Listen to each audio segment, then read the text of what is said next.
Car policy coverage options explain pricing, explained what you get for your money. Most people get this wrong.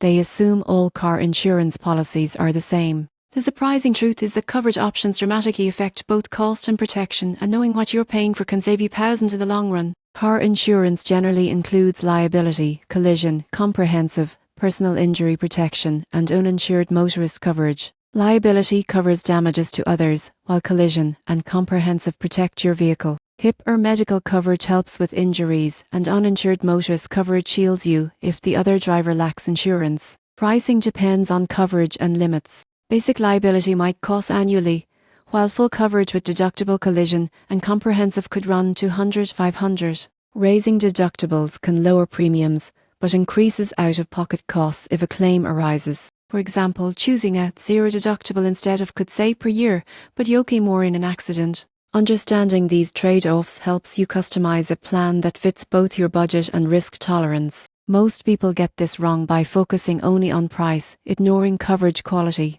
The real value is in balancing cost, protection, and personal risk. A well-chosen policy ensures you're not underinsured when it matters most. In conclusion, understanding car policy coverage options gives you confidence and control over your insurance spending. By comparing plans and customizing coverage, you get the best value for your money while protecting yourself and your vehicle effectively.